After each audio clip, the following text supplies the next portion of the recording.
Hey guys, BeardBrigade here, coming at you with our third part to our Necromancy series. Kind of ran out of games that were directly tied to Necromancy, because I didn't want to do another Skyrim video, I didn't want to do another Total War or Wartime video for this series. Because we already have all those Skyrim videos, and I have the Wartime for the last one, and I have the Total War for the first Necromancy episode.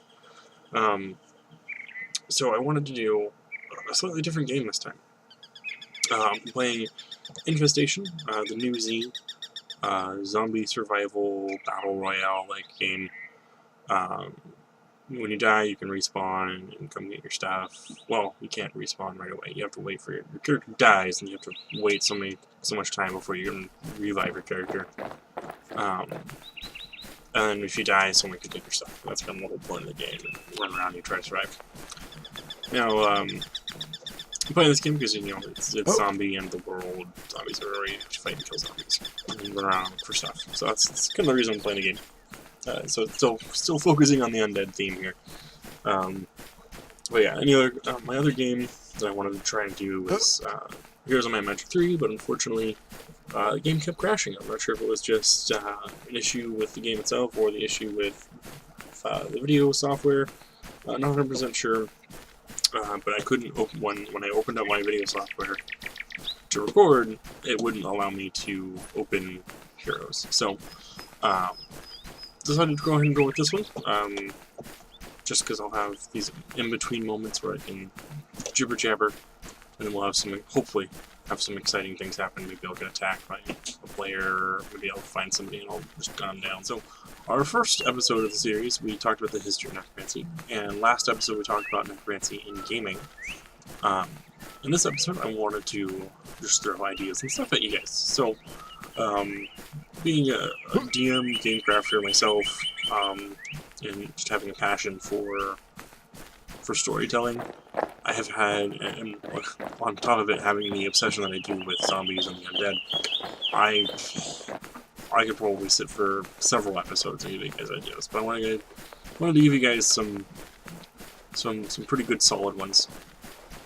And first thing I want to talk about is, and actually I'm getting this idea from a podcast that I listened to not too long ago, and I actually thought it was a really great idea. It had been something that I'd been thinking about, and I think when I listened to the podcast and they articulated it, they kind of really put the idea a little more thought out, and I think it really just came together in my head after that, and I thought it was really cool how they came across it and how they presented it. So the podcast it's coming from is called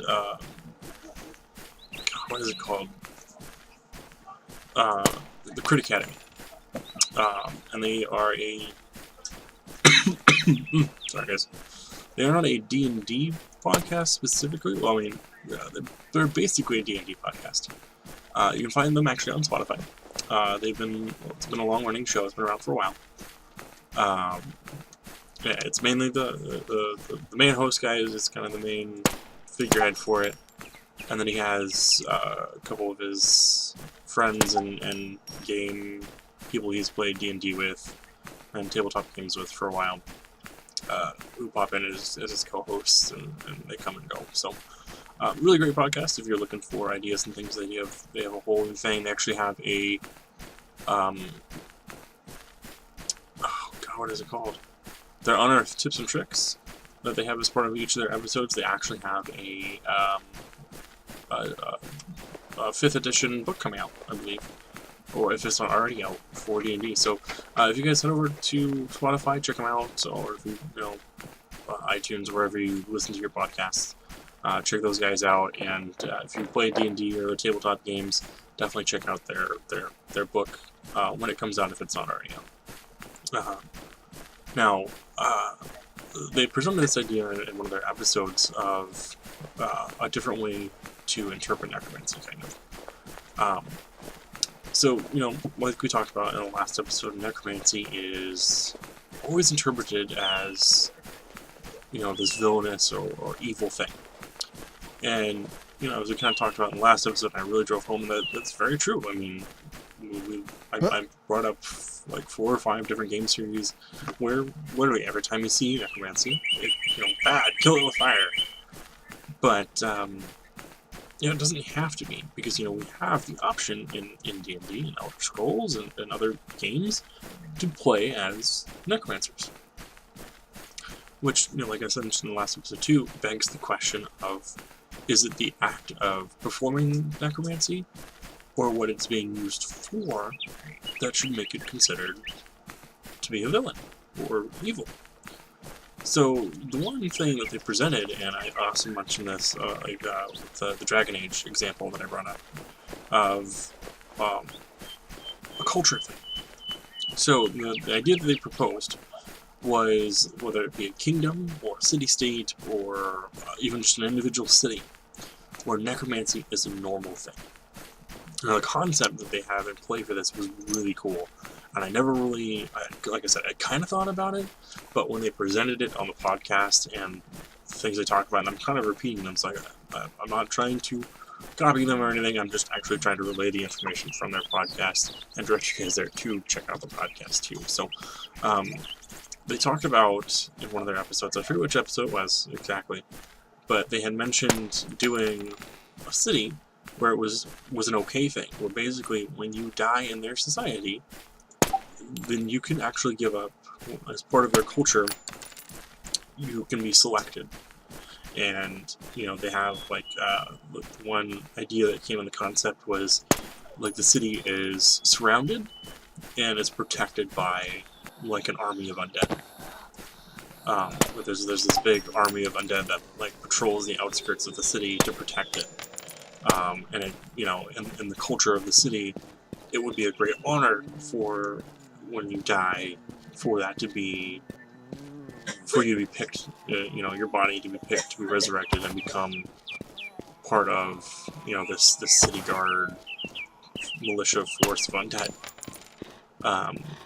I thought that was a really cool concept, because, it's taking necromancy as it is, being this, you die and, you're a mindless corpse and you're revived with necromancy, and boom, you're brought back and you can have an honor of serving as the town guard, basically. Which presents a really cool concept of, okay, now this city has a natural, not natural, but has this standing defense force, allowing its citizens to take up other things. To make up an actual army, or, not being bogged down, having a large force of their manpower bogged down as, city guard. I think that was a really cool concept of this resource management, with cities not wasting the resources of a person, and it is bringing them into the fold still, even after death, as a way to serve their city and protect their families and to protect their loved ones. And I think that's freaking awesome, when you present it that way as an option. Which, has this, and I want to talk about this idea for you guys, of having it where it's that cultural norm for them, which presents several cool options for you guys to think about. So the first option that presents, so if you're playing D&D, and you're playing in a world setting where necromancy is normally this evil thing, so we're sticking with the typical stereotype, necromancy is evil, it's always this villainous thing. Well, let's throw a monkey wrench to your players. Put in a place, whether it be a small town, small village, maybe even it's a big city, that's hidden away somewhere. And part of one of the reason why it's hidden away is because of this huge army of undead that protects the city. And send your players there. Have your players stumble across it. Have your players, show up. And this more stuff. And in this place where necromancy is normal, and maybe even, let's go a step further. They get into the city and they're killing, these zombies left and right. They're wading through them, and they punch this big hole in the defense line of this city. and killing these undead that protect the city is a crime. So I think it would be a great way to lead into, a couple new types of sessions for you for your tabletop game, whether you're playing D&D or another fantasy setting game, where you have this city that is, it's this great honor, and your players have knocked a hole in their defenses, leaving them open to attack or invasion, because your heroes thought they were doing a good thing by killing the zombies, when it turns out that they were doing a bad thing by killing the zombies. And that presents this whole new conundrum, because then it gets your players thinking, is it really as bad as we thought it was? Because here this town, using necromancy for a good thing, and they're revering it in a good way, and they're not looking at it villainously, and it causes your players to think. Because the other way that I would present something like this to my players, and they kind of talk about it too in the podcast, I want to say they almost kind of presented it in the same fashion, was that basically, when you present this, don't tell your players that you're going to do it. Just let it be a surprise. So that way they're not prepared for it to happen. Like, they come across the city, they think they're doing this really great thing, and then it turns out that they're doing this horrible thing, and, it's now going to cause a bunch of problems. Because then it's this big shock factor, and it'll help get them to think about it. Don't even tell them that the city is, that it's things. Maybe they come across it, like I said, by accident, or they get sent on a mission to go to this city, maybe because somebody thinks that the city's under siege. Maybe that's the thing. So there's a lot of different ways you guys can definitely go about it. So that's kind of option one.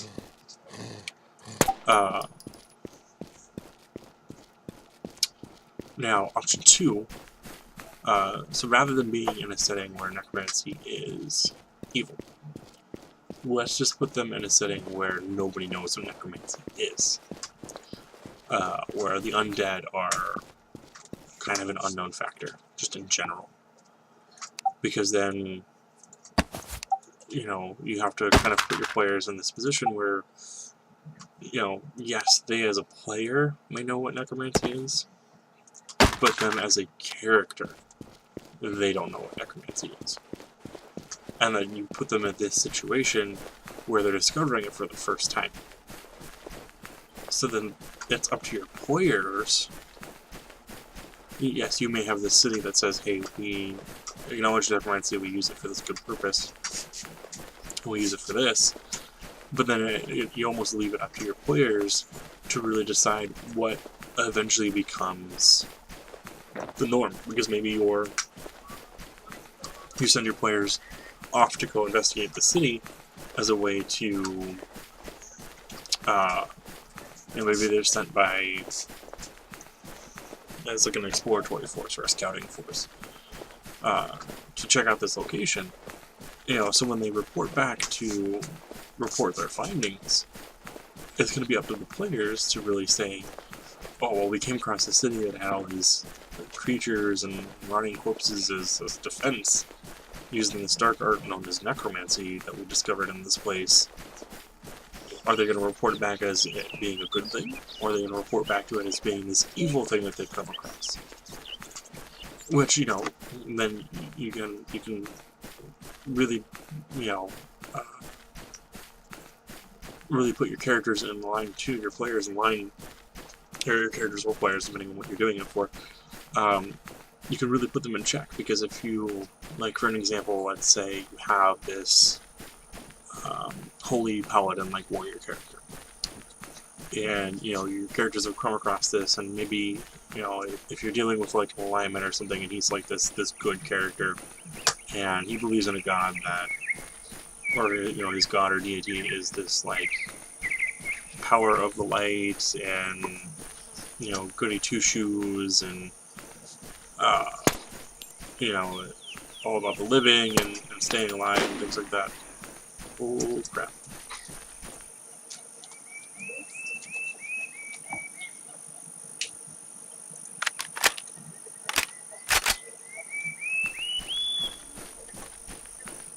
Oh crap. I don't know if you guys heard that, but that was a shot. Somebody else here without a silencer.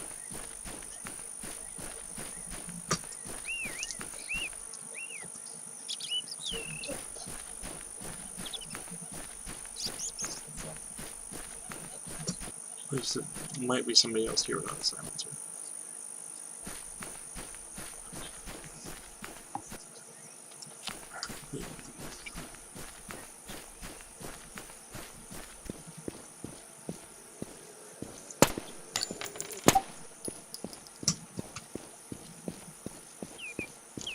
Ooh, this is gonna get intense here, guys.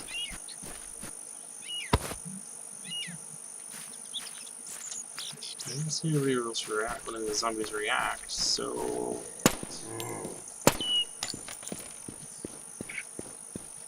This one, they react to noise, which is why I have a silencer. Anyway, back to what I was talking about. We're just gonna have to keep our eyes peeled, guys. So,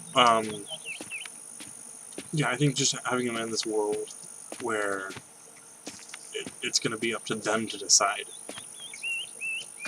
what the viewpoint on necromancy is going to be. I think it's a really cool option. Now, option 3.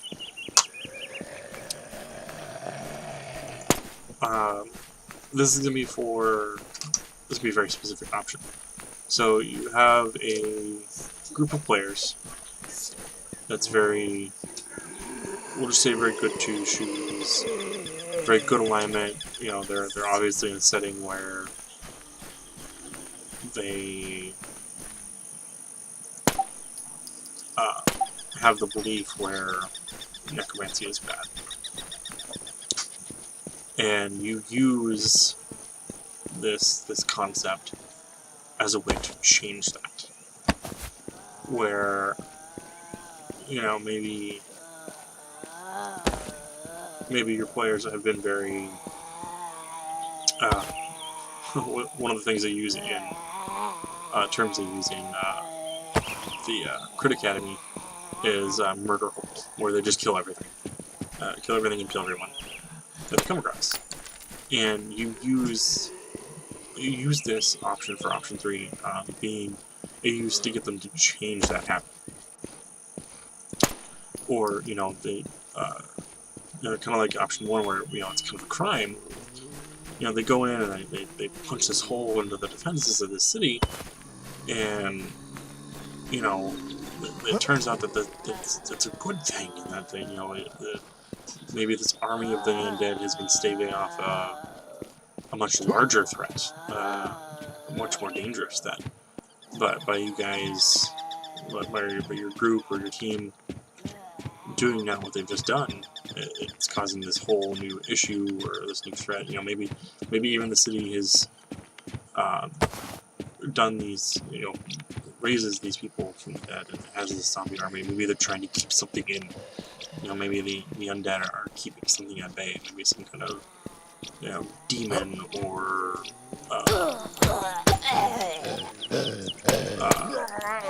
some kind of evil creature or something that fears the undead, and you know, something like that. Like, I think that would be another interesting way to play it, and present it to your players, and use it to you know, show them consequences for their actions, or, you know, really go out on the big limb here, and, you know, your players are in this situation and they're fighting through the zombies, but they can't. They're overwhelmed by it, and you know, maybe, you know, I would never suggest to kill one of your player characters if you're playing a tabletop game, but use it as a way to, or maybe, you know, maybe one of your players is wanting to play something new, you could use it as a transition point to get rid of that character. But having it lead to a player death, I think really shows an impact. Well, like I said, I would never suggest actually doing it. I bring it up as a way for you to help a player transition to something new that they want to play, or maybe a player, is going to be leaving and you want to give them a big heroic death. I think it would be a great way for that too. It's a really good transition move too, as well, something like this, because you can use it to overwhelm them, help them hinder this habit of just killing everything and asking questions later, by having this consequence of a player death, or dealing to them being incarcerated. Maybe you take all their items and they go to jail for a while, and you have to play several sessions where they go into court, and you can do that with option 1 as well. But there's just a few little tidbits that you can do there to help kind of drive your players one way or the other, or try to get rid of a habit that they have that has really been kind of a detriment to them in a way.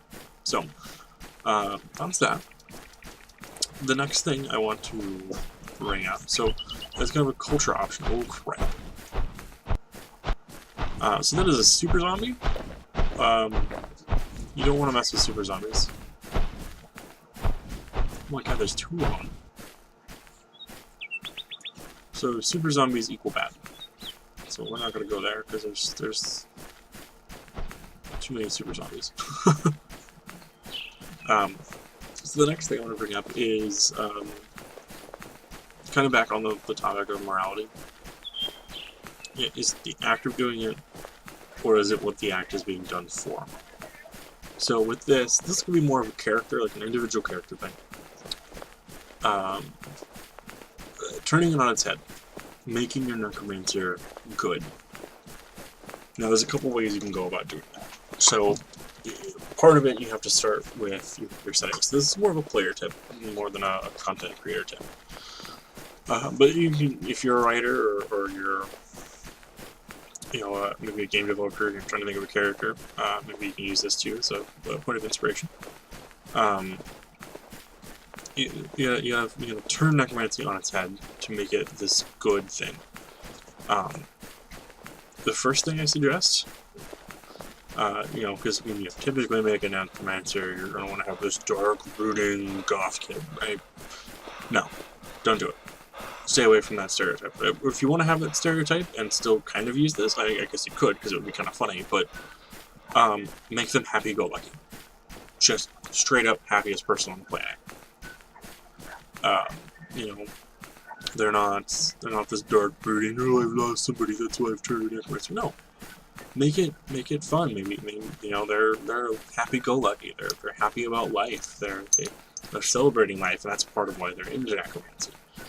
They're using it as a way to express and to improve life and defend and things like that. They're not using it to try and conquer. They're trying to use it to protect and things like that. And another thing too, I guess it depends on the setting and culture and some of the backstory that you put into the character. But as opposed to bringing like a human back from dead using necromancy. So you typically see someone bring necromancy. They're bringing zombies and skeletons and things like that. Well, who says it has to be a human body? So have a necromancer who's a necromancer, but rather than using corpses of recently deceased people, he uses corpses of recently deceased animals. Almost like a what would be a good reference? Almost like a necromantic druid or a necromantic ranger who, maybe he has had this lifelong puppy that he loved, and it was his favorite puppy, and it was his companion. There was a wolf dog or something. So he uses necromancy to bring his companion back to still be by his side and fight. And doing something like that, where rather than, maybe it is because, raising the dead from a person is an evil thing, and it really is an evil thing. But, maybe he's discovered that to maintain is pure of heart, but be able to, you know, use this type of magic for good, maybe he has to raise animals from them. And I think that presents a new, fun way to look at it, in a way.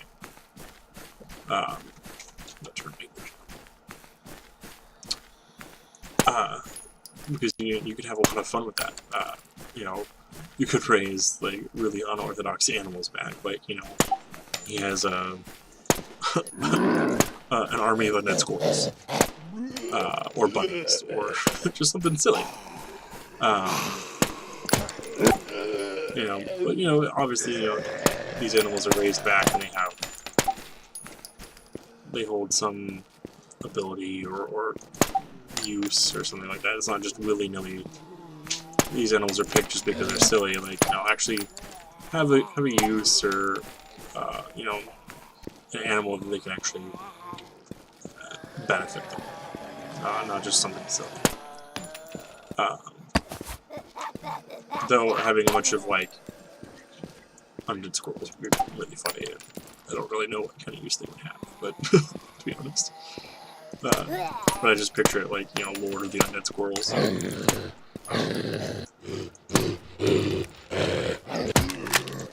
Oh crap, oh crap, oh crap.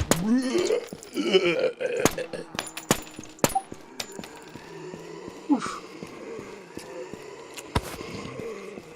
They're getting kind of intense right there. The next concept, or the next, yeah, I guess next concept.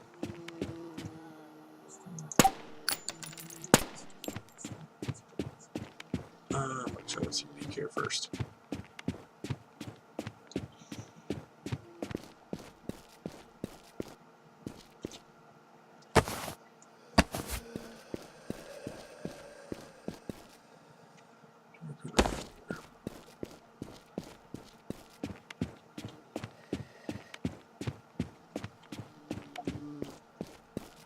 I don't think I have a pistol silencer though, so I don't know if I can go ahead with using a sidearm. I have a machete, but I'm not really putting it to use.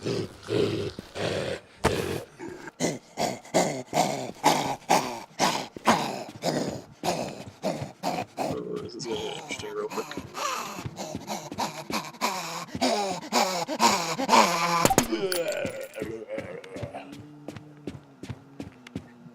Is it really just the one?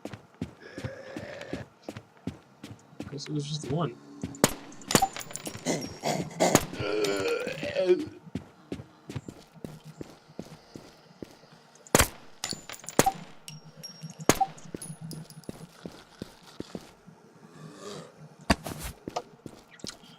So, you know, we have this happy-go-lucky necromancer, right? And one other concept along the same lines of the necromancer that I've wanted to try out, but I've never really. I guess I could do it with D&D, but you'd have to make like a custom. You'd have to come up with a huge custom rule set for it, I would imagine. Which I guess there's nothing wrong with that. It's just it would be kind of a pain in the butt, to some extent. I call this one the accidental lynch.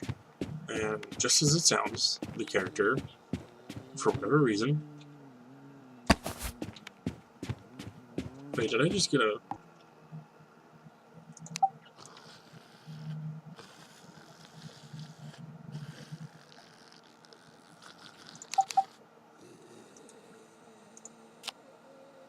Let's go for 2 players, and that's what I'm using, right? No, it's not what I'm using. Oh, because I need... Because I need the actual MG36. So, we need to keep our eye out for an MG36, guys. I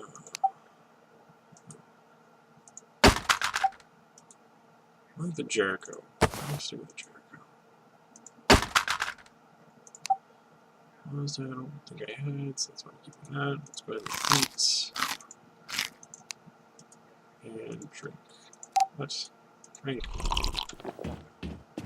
Sure, some of that stuff there.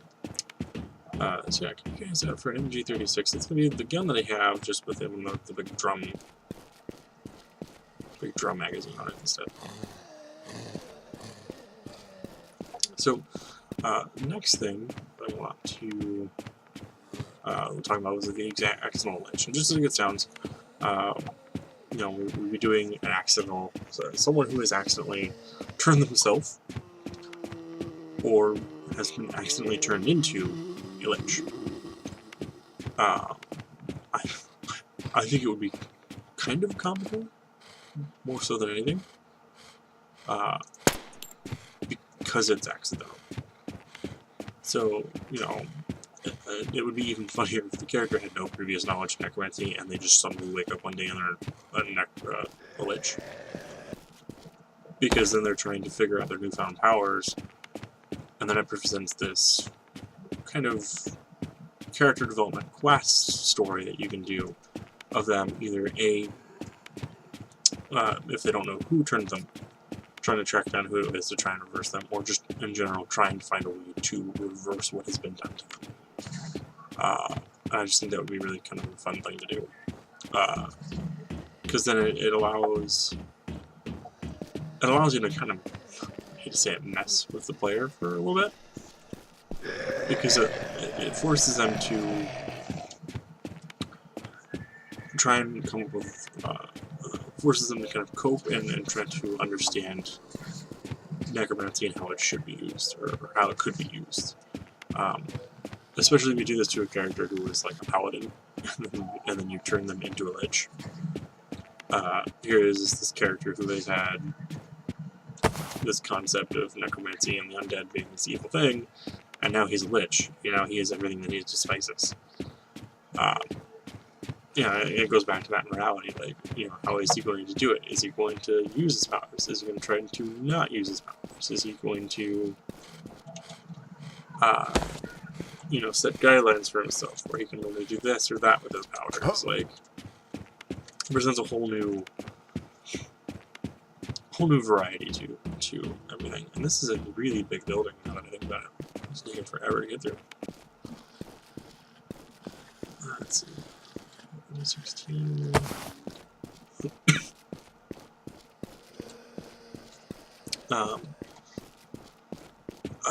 So this would be one way. I kind of talked about the first thing was the culture. Now, there's a lot of things you can do with that, and I want to talk a little bit more on that real quick before I really throw anything else out there, because I think this is really going to be the big thing you guys can play with is the culture and in your setting. So we'll talk a little bit more broad, I guess, more than just specific culture. So when it comes to putting necromancy into your games, guys, or your setting, or whatever it may be, you have to think of just that first, the setting. Think about the world you're writing. Regardless of whether you're writing it for a game or you're writing it for a story, or you're trying to create a immersive world, or whatever. You know, you kind of, in my opinion, at least, I mean, I'm sure the writers out there, I mean, I'm not a professional writer in any way, shape, or form, and I'm sure that people would probably disagree with this, but I feel when it comes to writing and it comes to creating this, it's kind of the same across the board. Yeah, you got to think about certain things a little bit differently for each thing, but in general, you can kind of use the same concept. And the starting point, of course, is your setting.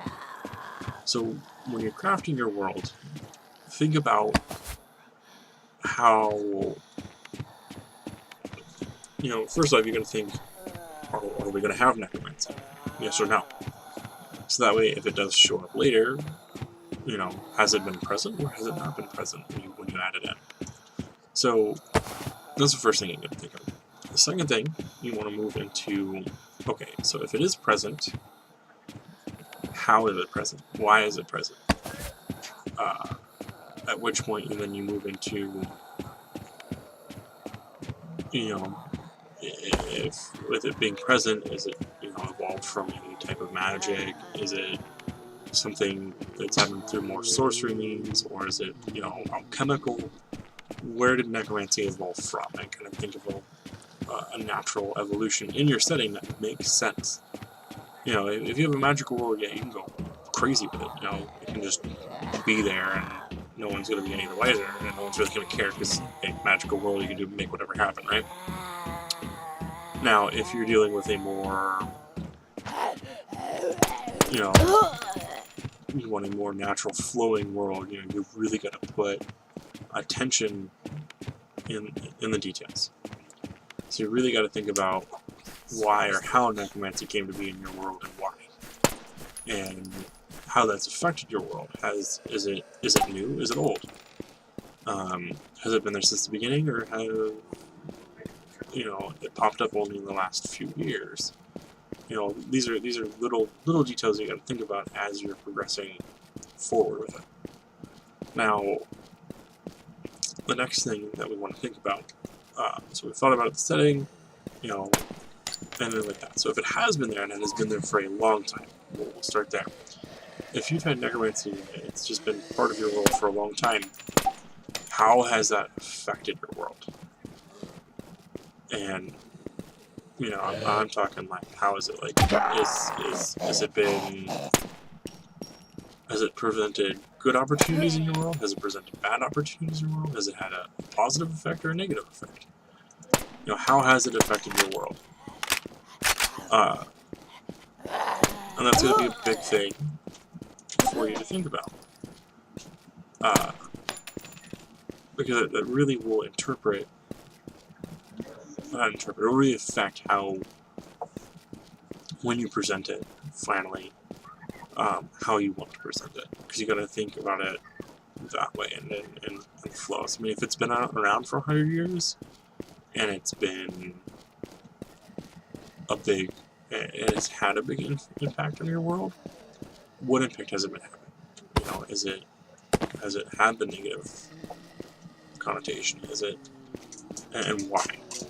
You know, you can't just say, oh, well, it's been in the world or in my setting, in my universe for hundreds of years, and it's had a negative impact. Well, why has it had a negative impact?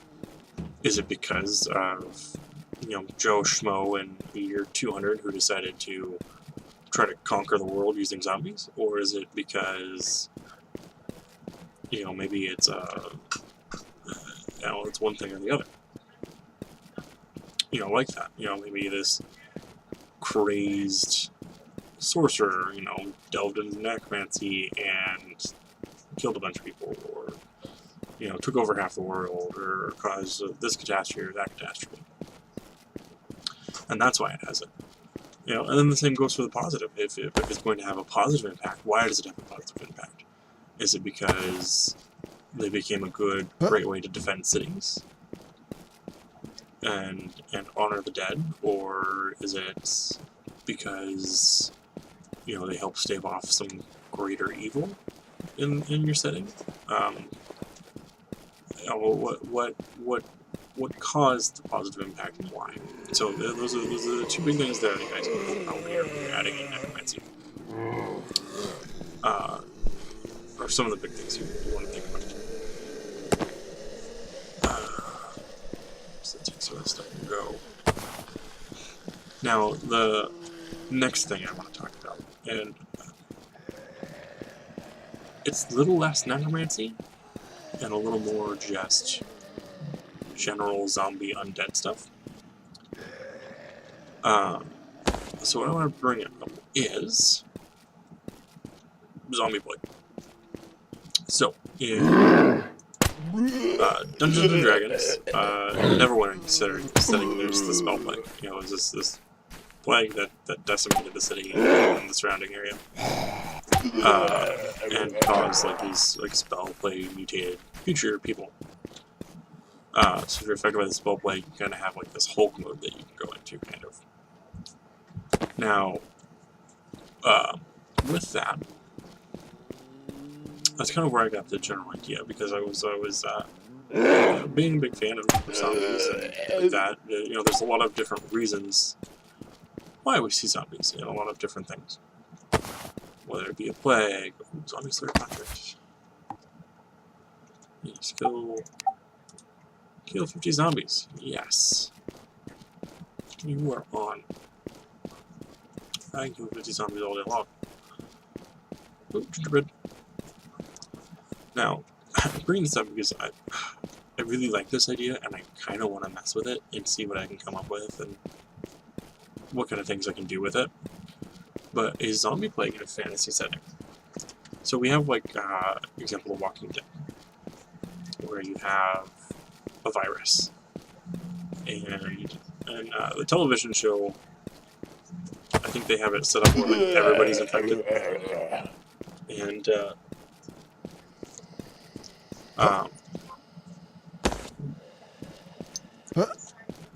where, like, everybody's infected by the zombie plague. And, you know, there's no cure in it. Like, when you die, you're just gonna come back from the dead. There's no way around it.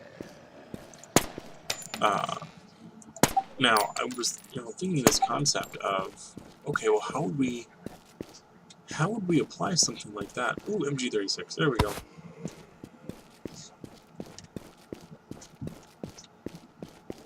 Equip, oh, that's stuff. So I've been trying to think of this, like, how you would apply something like that into a fantasy setting. So naturally, the first step was, okay, where did the plague come from and how do we have the plague? Was it created through magical means? Was it created through necromancy? Or was it a natural evolving occurrence? You know, a natural thing.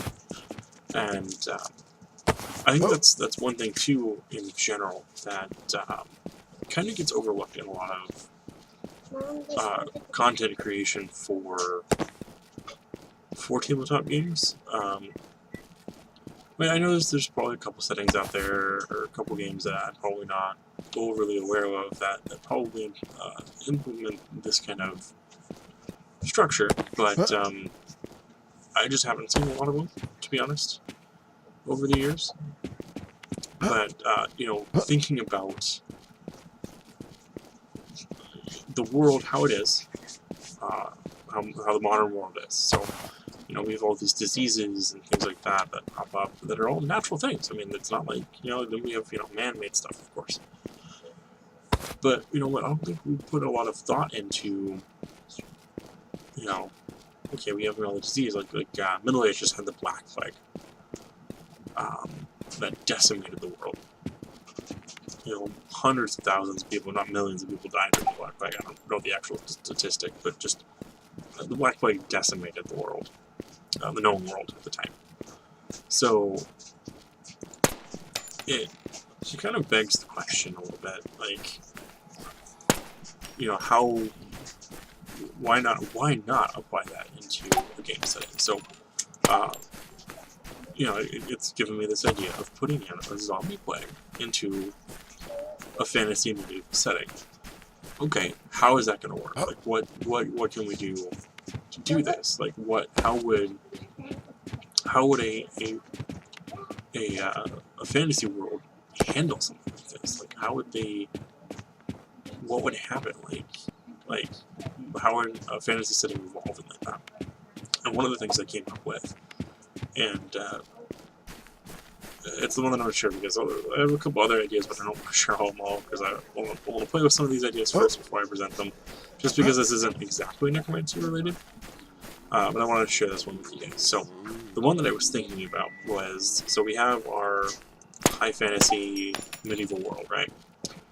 And we have this naturally occurring through a virus of some kind, through a disease, of a natural occurring zombie that, you know, when they bite you, you get infected, and then when you die, you come back as a zombie. So, you have this happening in a medieval world. Now, let's take it a little bit step further, rather than just that. Let's say that, you know, the zombie bites you, and the infection and stuff kind of kills you that much faster, because you have that much more of the virus in you. But let's take that concept of everybody's infected, right? So no matter, you know, who you are, where you are in the world, you are automatically infected with the zombie virus. So no matter what, when you die, you're going to come back from the dead. So with that, you know, we're in a medieval setting, so, you know, there's not a lot of cleanliness, there's not a lot of this, that, or the other thing, right? So, and of course, you know, we have all these armies going to war. So, I picture this, so, you know, people started coming back, and then it got to the point where countries and stuff were fighting, and nations were fighting, and factions were fighting. They were doing these big massive battles, but the battles started going astray with the zombie virus that popped up, because the dead on the battlefield would come back to life, and it wouldn't matter, because then it became the two armies trying to fight the dead. So then conflicts between nations had to be settled differently. And, you know, they then, you know, battles become, rather than armies fighting each other, champions fighting each other. You know, someone champions the cause of this nation and trains and fights and stuff, and then one-on-one battles determine the outcome of things like that, or politics become the big thing. You know, because no nation, the nations don't want to unite, but they don't want to not try to conquer everybody else, things like that. I think that adds this new, I think it adds a really cool concept to be played with, because there's a lot of different ways you can interpret it, and a lot of different ways you can go about it, because then it becomes this brand new threat that everyone's dealing with, and it changes the way the world interacts with each other, because, yeah, now you can't have these two massive armies pitted against each other, because if you do, before the battle's over, anyone who died on the battlefield is going to be brought back to life because of this virus, and, you know, if you have armies of thousands of troops, this is a whole new problem. Because you have now thousands of zombies that are going to be left unchecked if there's not enough members on the battlefield to deal with them. And plus, in the chaos of, you know, medieval warfare, you have all these guys just bundled up and bodies everywhere. You run into tons of issues because they're getting bit, and you know, soldiers are dying, and if they're brought back and they didn't die because of the wound before they were brought back to a city, then now you have a zombie in the city.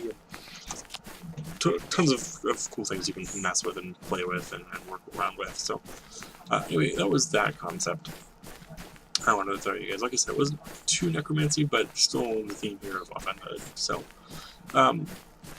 let's just kind of scratch on the surface of some of the ideas that I've had, guys. I don't want to bore you with too many, to be honest, and not a lot has too exciting happened. We heard that gunshot earlier, but nothing else really happened.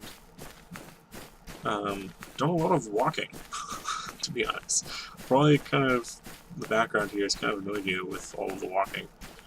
But with that, guys, we'll go ahead and just kind of call it here. If you guys have liked this series of episodes, please let me know in the comments below, either on this episode or any of the other episodes.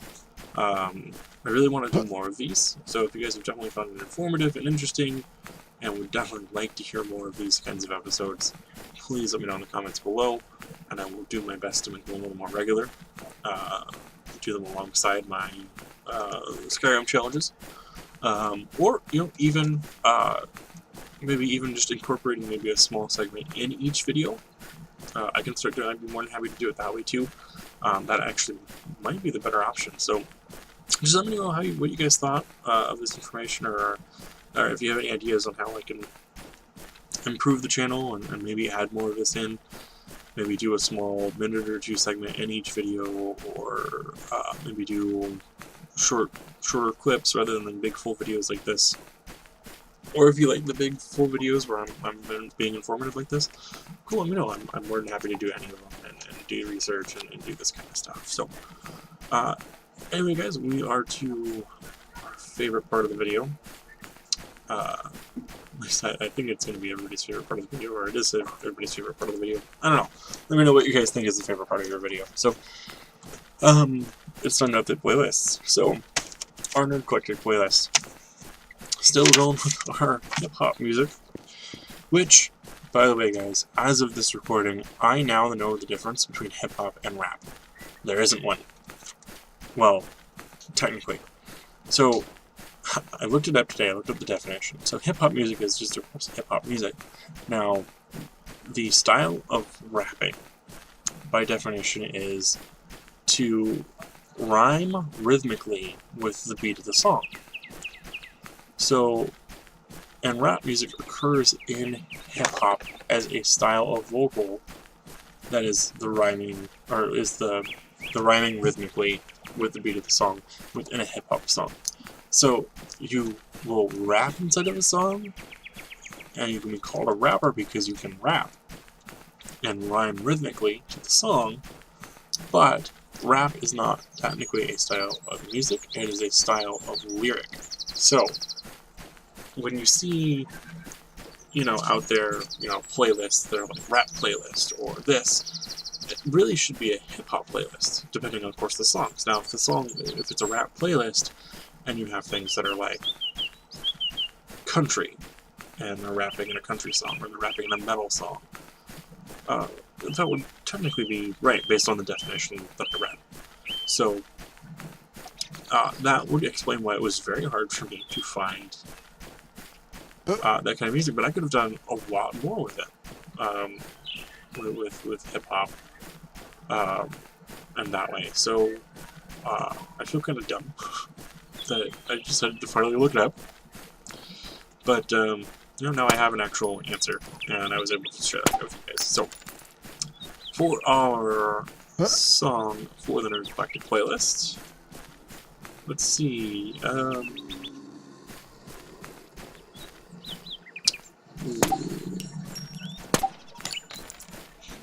couple good ones that I can use.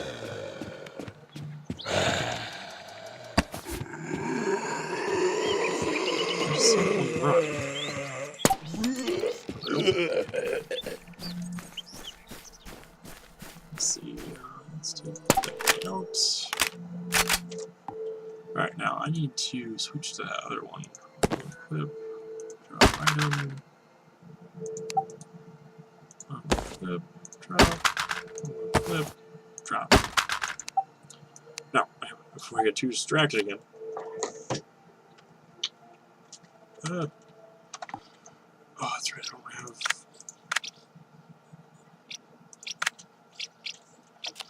I'm not going to be able to put a silencer on this one. Crap. And I can't change the mode of fire either. That sucks. Well, we'll just go balls to the wall and see what happens. Anyway, for our collecting songs, since I had a couple close calls but was able to avoid being hit, I'm going to go with You Can't Touch This by MC Hammer. Where is it? Boom, right there. As for our cover song for the Song of the Day, Song of the Day, So, for our Song of the Day cover, I did the jig, as always, guys. I think we are going to go with... Let's see... It's a good one. Good one.